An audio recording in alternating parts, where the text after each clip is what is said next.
Boa tarde. Por favor, avisa ao João Cláudio que é o Salgado Maranhão. Muito obrigado.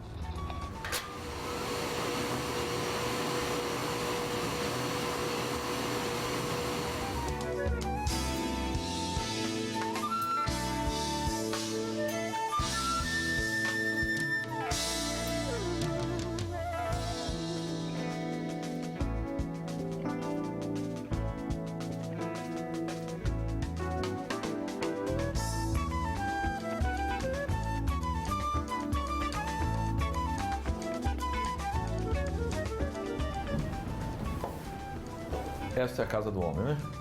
Agora vamos lá. Esse homem é o homem das surpresas. É prazer te ver, meu irmão. É sempre uma alegria. Como é que você está? Estou ótimo. Tá bem? Ótimo. Aqui Mas sendo o mesmo jeito que eu te vi há 20 anos atrás. Pois é, rapaz. Com algumas rasuras poéticas, mas é da vida.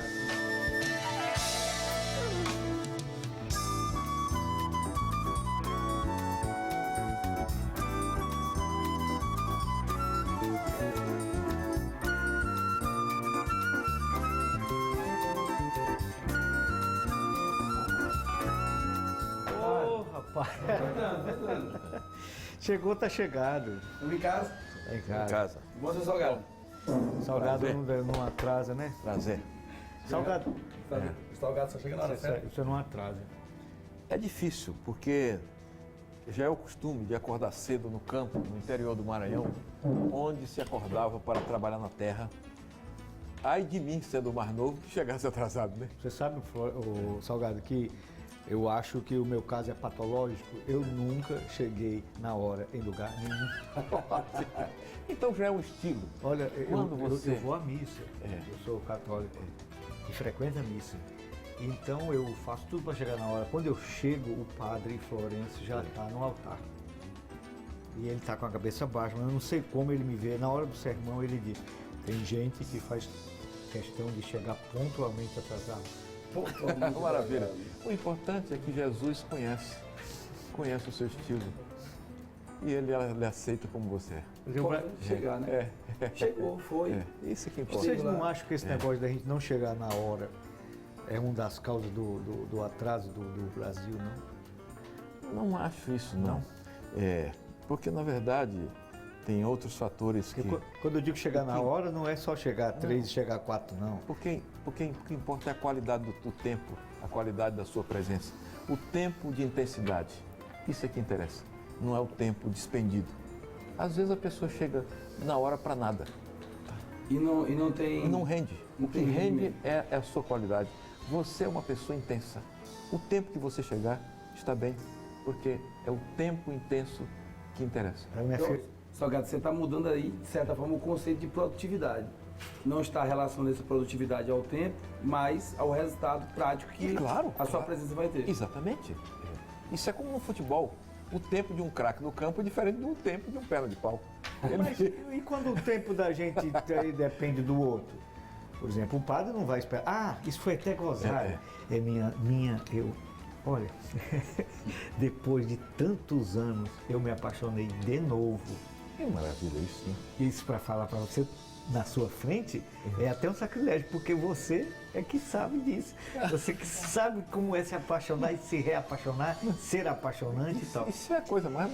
E apaixonei de novo. Então eu fico assim como um romântico idiota. E falando com minha mãe, eu estava falando com minha mãe no telefone assim, e coloquei minha amada para ouvir, que é minha mãe. Sim. Qual é a perspectiva de conviver comigo? Eu não sei se eu vou ser padre, porque eu ainda tenho essa vontade de ser padre, se eu caso, se eu isso, se eu fizer aquilo outro. Vou perguntar aqui minha mãe. Minha mãe, ela tem muita vontade que eu me apaixone, que me case, que encontre uma pessoa que tenha paciência. Aí eu falei, mamãe, você acha que eu poderia ser padre? Ela disse, não, acho que não. Agora eu imaginei que por causa da idade, né? Sim, sim. Já passou da idade, já passou do tempo, já. Que os bispos realmente, quando eu falo isso, eles não querem. Aí mas por quê? Eu expliquei, minha mãe sabe, eu queria o motivo. Ela disse assim, eu posso falar mesmo? E eu botando pra menina ouvir, né? Sim. Posso falar mesmo? Pode. Você não vai se zangar, não? Eu digo não. Minha filha, porque a missa começa às 7 horas. E você nunca fez um trato para cumprir. Qual é o tempo da paixão? É esse que eu retorno ao tempo da intensidade. Você, ele é esticado e ao mesmo tempo ele é curto. O tempo que você está com uma pessoa que você gosta, que você está pensando, você acha que é um tempo que passou tão rápido. É um tempo que quase, puxa, já foi, já acabou. Mas quase sempre é um tempo curto, por mais que não seja. Mas o Salgado, e você ama, você se acostuma, depois de uma certa altura da vida, de uma certa idade, você tem uma certa conveniência, isso é bom que eu esteja acompanhado e tal. Mas esse negócio de paixão, o que é a paixão? Lembra o que Vinícius fazia? Ele vivia essa intensidade da paixão. Quando ela acabava, ele seguia para outro relacionamento. Há homens assim. Eu gosto dessa possibilidade de um relacionamento novo, de viver essa intensidade, porque um poeta precisa disso. Um poeta precisa de viver experiências intensas para que disso surja esse limiar do absoluto, de encostar a cara no absoluto. Não, e quando o homem se apaixona por uma mulher 20 anos mais nova? Não tem idade. Isso aí, não. E se fosse a sua filha? Não tem nenhum problema. Não tem nenhum problema, porque se um homem, o que importa é se esse homem de muito mais velho do que ela for capaz de lhe dar felicidade, de lhe tratar com respeito e com estima. Se essa experiência for rica para ela, isso é que importa. As pessoas, hoje, nós estamos mais conservadores. Você imagina o Vinícius de Moraes, que se apaixonou por mulheres novíssimas, num tempo em que eu vivi um pedaço desse tempo revolucionário. Hoje vivemos num tempo absolutamente medíocre e muito conservador. Todo mundo está preocupado com a idade das pessoas, preocupado se tem dinheiro ou não tem dinheiro, tudo.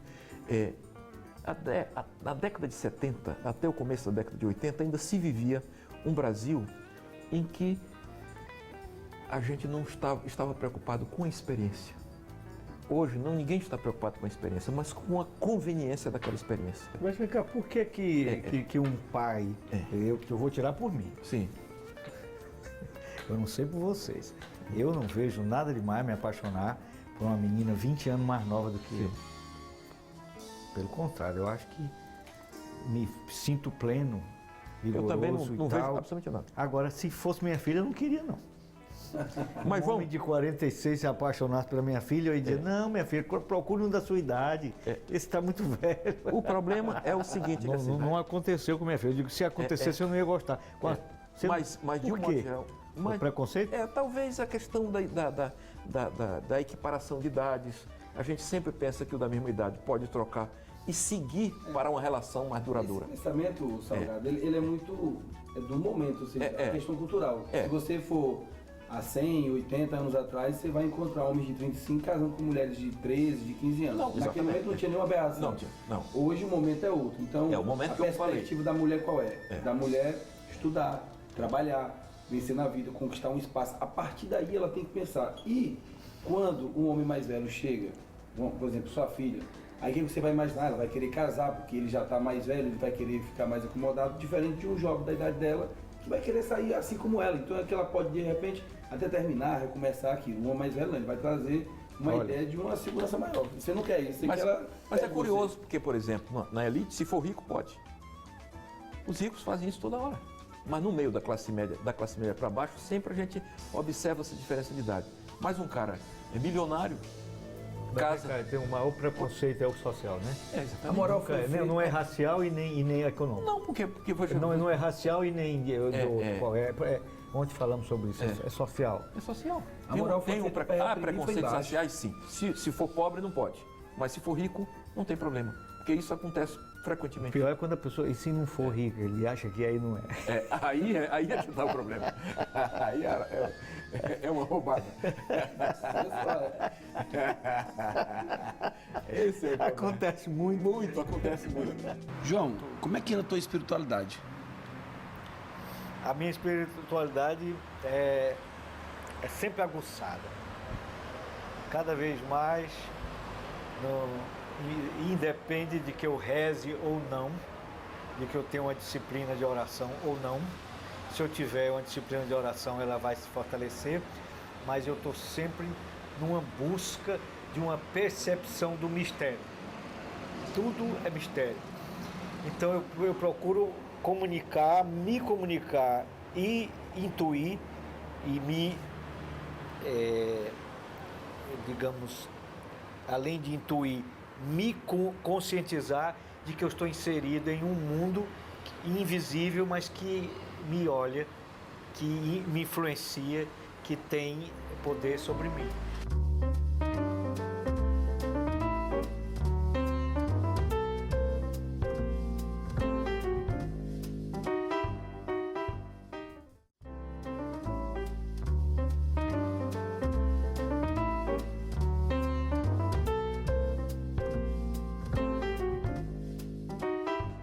Paixão, eu sempre pensei que fosse a inquietação da descoberta. E o amor fosse uma coisa que vem logo depois, mais tranquila. A segunda opção, eu vou optar de novo por essa pessoa, apesar de todos os defeitos, todas as coisas que me desagradam. Agora, uma coisa que me intrigava muito, quando eu via no Evangelho, paixão e morte de Nosso Senhor Jesus Cristo. Ah, meu Deus, mas por que paixão? Qual é o sentido dessa palavra aí? Se eu não me lembro se foi um escritor, talvez o Coni, sim, Carlos Heitor Coni, que me diz que a paixão aí, nesse sentido, literal, da etimologia da palavra, quer dizer, as consequências últimas, as últimas consequências do amor de alguém. João, olha, eu acho o seguinte, quando você cita Jesus, eu poderia citar o próprio Salgado Maranhão, que vocês são homens apaixonados por aquilo que vocês fazem, então vocês têm uma vida um tanto quanto de vocês, ou seja, ela não vai se assemelhar com a vida dos outros. Mas quando você cita Jesus, o que seria essa paixão é quando você se entrega a algo, porque assim, se a gente for se limitar àquilo que a moral e a racionalidade do momento diz, ó, faça isso, isso é o que é certo, não acontece nada com o mundo. O mundo, as coisas só acontecem quando alguém resolve transbordar esse limite. Sim. E é aí que a paixão entra. Por que paixão e morte? Porque ele transbordou aquilo que deu a própria vida, estava oferecendo para ele. Se você transborda, você chega longe. É o transbordar das paixões e das causas que fazem o mundo, de vez em quando, acontecer algo diferente. O resto apenas é continuidade. A gente pode continuar e pode continuar numa relação exitosa, e que a paixão já não está mais nas labaredas, mas nas brasas, em que ela acumula um certo cabedal de calor afetivo, e esse calor perdura, muitas vezes até o fim da vida, por uma convivência que foi, num dado momento, fulgurante do ponto de vista das labaredas, e ela acomodou-se no calor das brasas. É quente também, mas é uma coisa mais tranquila e mais suave. Isso é muito bonito também na relação, porque aí há o cultivo da tolerância. No caso da paixão de Cristo, que você mencionou aí, é porque ele foi as últimas consequências, deu a própria vida e o sangue para resgatar o pecado original, a dívida do pecado original. Então, é diferente. Ele foi ao último degrau. Não recuou só um momento diante da morte humana, né? Então, houve sim uma paixão e morte, porque houve um doar-se para nós. Muito bem. Agora eu estava falando de paixão, o tema é empolgante, né? É muito. É muito. Você gosta de se apaixonar, né, Zé? Muito, gosto muito. Você também? Sou apaixonado. Você gosta? Gosto. Mas de que se apaixonem por você? É muito bom, mas às vezes acontece só uma via única, tá? Mas é muito bom? É maravilhoso. E não traz nenhum problema? Traz. Por exemplo, se for via única... Se for via única, traz problema também. Você não é desse assim, quero que se apaixone por mim, mesmo que eu não... Não. Eu quero ser apaixonante, você se preocupa com isso? Não, eu gosto de me apaixonar e gosto que se apaixonem por mim. Mas às vezes há situações que se apaixonam pela gente e a gente não está na mesma sintonia. E outras que é a gente que se apaixona e a outra pessoa não está na mesma sintonia. Mas quando esses valores se encontram, é epifania, é epifânico. Eu lembrei de uma bicha que tinha em Piripiri, muito maravilhosa, inteligente e tal, já morreu. que se apaixonava e era maltratada, e a pessoa não queria e dava dinheiro e tudo. Então a pessoa aconselhava, desista, quando a vagina cisma. Muito bom. Não adianta. Esse negócio de tempo que nós estamos falando ainda há pouco, o tempo, da convenção do tempo não existe. O tempo, por exemplo, você esteve aqui em casa há 7 anos atrás, conversando. Eu perguntei, você lembra que esteve aqui? Você disse, uns 3 anos, 4 anos atrás. Foi 7 anos. A globalização, ela é inevitável, como a morte. Mas a globalização, ela também desumaniza. Agora, você disse que ela traz coisas boas e coisas ruins. A globalização atrapalha a poesia? Não. A poesia, ela se beneficia de tudo. Justamente porque ela não está na pauta de nenhum poder hegemônico, de nenhum interesse econômico, ela pode se beneficiar das coisas mais inusitadas. Ela pode ver de viés. O olhar da poesia é um olhar feminino sobre a existência. Ou pode-se dizer também que é um olhar como o olhar das crianças, que vê aquilo que já não se vê mais. Quem morreu, morreu, quem está doente, está doente, quem nasceu, nasceu. Aconteceram muitas outras coisas, nós envelhecemos um pouco mais, nós não temos ideia porque a gente está se vendo todo dia no espelho, né? Sim. Mas se a gente for, você não envelhece. É o que é isso? Todo mundo. Se você for olhar no espelho, você vê. Então, essa noção de que o tempo, tudo seja relativo, o tempo e o espaço, tá, mas que esta noção de que o tempo está passando mais depressa é verdadeira. Né? Eu sinto isso. Provavelmente o tempo está passando como ele sempre passou, mas tem uma hora, eu acho que depois do meio-dia da vida, em que ele parece que acelera um pouco. Eu acho que mudam as percepções. Mudam as percepções. Porque assim, quando a gente está num certo momento da vida, a percepção de mundo, daquilo que a gente pode realizar, do que a gente deveria ter realizado, ela chega com uma maturidade muito grande.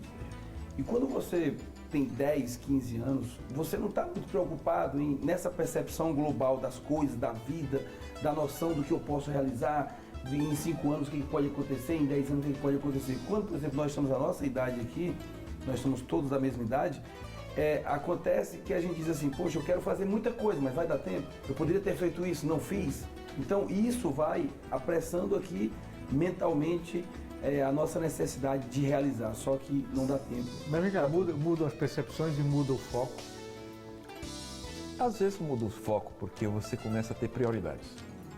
Depois de uma certa idade, você começa a ter prioridades, aquilo que você pode realizar e que é fundamental que você realize, o que é fundamental viver. Então acontece isso. Eu vivo permanentemente nessa busca de fazer coisas, de criar, de inventar coisas, e essa é a minha prioridade. Rapaz, eu me apavoro com isso por causa do texto do Eclesiastes. É tempo de plantar, e tempo de colher, tempo de calar, e tempo de falar, tempo de juntar pedra e tempo de espalhar. E quer dizer, no tempo de plantar eu estou querendo colher sem ter plantado. Eu estou apavorado. Esse diálogo de vocês agora me fez lembrar até do Don Quixote. Por que tem a ver eu lembrar do Don Quixote? Porque o Don Quixote é um sujeito que, por uma certa idade, ele quer realizar algumas coisas, ele tem uma postura que é para uma idade teoricamente inferior, uma idade mais nova. Eu estava falando de plantar, de colher, aquela coisa toda do contraste da vida, que tem um momento para cada coisa, e às vezes a gente não presta atenção. Agora, é sempre tempo de plantar, é sempre tempo de colher. Não vai ter um tempo só para plantar e um tempo só para colher, não. Eu acabo de colher e já estou plantando. Exatamente. Na hora na cova. Então você nasce todo dia de novo? Todo dia. Fala sério. Todo dia eu tenho esse entusiasmo. Uma das coisas que me mantém na luta de cada dia é justamente esse entusiasmo por viver. Eu tenho entusiasmo por realizar as coisas e por esse plantio. Eu estou sempre com 3 ou 4 projetos à frente. E acredito que essas religiões abraâmicas, elas vão se encontrar daqui a pouco. Maria de Nazaré, Nazaré era uma coisa tão insignificante.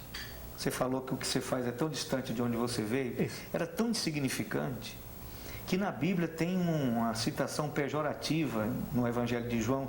Poderá haver alguma coisa boa de Nazaré? Alguém criticando Jesus. Porque Nazaré era o anonimato, era o silêncio, era a periferia do mundo centrado em Roma. Já era, a Judéia já era periferia. Exatamente. E Nazaré era a periferia da... Mas isso aqui, o novo só vem da periferia.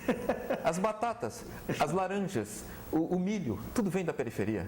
O centro produz ideologia e reproduz. Por isso é que eu digo, aquele poema do Milton Nascimento, me emociona muito. Ficar de frente para o mar e de costas para o Brasil não vai fazer deste país um bom país.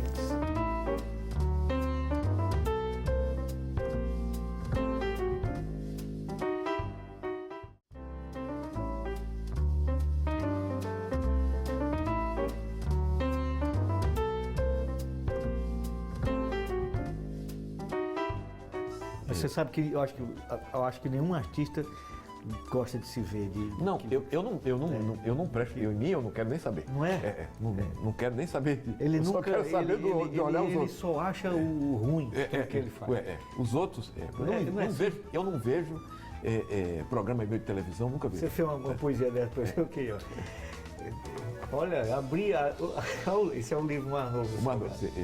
Eu abri ao acaso. Sim. Primeiro poema, mulher. Depilo tuas vestes íntimas, obcecado pelo mergulho do teu luminoso abismo. Há consenso e quietude em tudo. No entanto, há em mim uma urgência atávica, febril como urgência da vida, feroz como o decreto da morte. E mergulho amparado em minha certeza inútil, a mesma do meu pai e de todos os meus ancestres, a mesma dos que morreram e morrerão em ti, alegremente, desde Adão. Que força a mulher tem, que poder incrível. E nós estamos falando de homens mais maduros, apaixonados por uma menina. O cara um homem às vezes que já tem uma biblioteca na cabeça, que já fez fortuna, que tem uma experiência, que conhece o mundo, se apaixona por uma menina que não sabe nem pronunciar o nome da rua dela. E ela sabe que ela tem um poder equivalente ou mais, porque aí nesse caso ela mostra que tem mais poder do que ele, porque apesar disso ela tem um poder atávico, que ela não fez nada e está ali. E que alguém do lado de fora diz, mas por que ele quer? Isso, e esse poder atávico. Então por que essa menina quer algum interesse? As relações dos interesses. Falam muito, tem interesse. Isso. Mas, Salgado, toda relação tem que haver interesse. Sim, mas é óbvio. Tem os interesses legítimos. Claro, legítimos. Eu estou com vocês, que vocês têm alguma coisa para me dar, eu não vou me abraçar como um pé de mandacaru. Claro. Quer um cafezinho? Eu tomaria um café. Quer um cafezinho ou quer um suco de caju? Um suco de caju. Suco de caju? Que o Salgado pediu. Tem café e tem suco de caju. Vou pegar, tá? Só que o café... Depois do direito? O café não é alimentação. O café é uma questão cultural, né? Sim. É muito social. Mas vocês preferem suco de caju, porque numa casa do piauiense devia ter sempre um pé de caju. É claro. Eu sou louco pelos quintais. Uma das coisas que me alegram em Teresina e que eu sempre desejei foram os quintais de caju de Teresina. Cajus e mangas e seriguelas. Eu sempre gostei desse. E é um dos sonhos de consumo que eu tenho. Ter uma casa com esses quintais ainda em Teresina. Porque é uma coisa linda, tá? Você vê amarrar redes, uma rede ali depois do almoço. Do caju se tira tudo, sabia? Aproveita a castanha, a madeira, a folha, a lagarta de fogo, o caju. Isso. Faz suco, doce. A casca para fazer chá, fazer até, banhos. Faz até bife de caju, farinha, de caju, faz tudo. Eu vi. E aqui é bom para plantar caju, né? Vinho de caju. Caju. Tem vinho também. Lá no Maranhão, quando tinha um eclipse, o pessoal batia em lata para acordar os cajueiros? Não conheço essas. Mas tinha. Mas eu fui criado no meio desses sítios de cajus. A gente batia em lata lá em Piripiri para acordar cajueiro, sabia? E assim continuamos numa conversa muito gostosa, rica, numa reciprocidade fraterna. Esta conversa tão gostosa como o suco de caju continua no próximo programa. Não perca. Esse jargão, esse ditado é um lugar comum que atravessa décadas. A pressa é a inimiga da perfeição. Eu penso que para conhecer-se, autoconhecer-se, é preciso parar. Eu penso que a vida necessita de pausas. Penso também de que a Bíblia descreve a vida como pausa e movimento. Mas eu acho que nós mais falamos, andamos, gritamos, pegamos o carro, nos deslocamos do que de fato paramos. Nós ainda temos bastante medo de pensar. Faz medo mesmo. O barulho nos favorece a uma alienação que é muito mais agradável, que é muito mais fácil, que não dá trabalho. O pensamento exige esforço. E a consequência do esforço é tomar consciência do mundo e de si. E essa tomada de consciência é dolorosa. Pensar dói. Então, quando falta luz, o primeiro desconforto não é nunca o da escuridão, é do silêncio total. Porque parou a buzina, parou a TV da casa vizinha, parou a música que tocava no carro, parou. Então, antes da percepção da treva, vem a percepção do silêncio, que é ensurdecedor.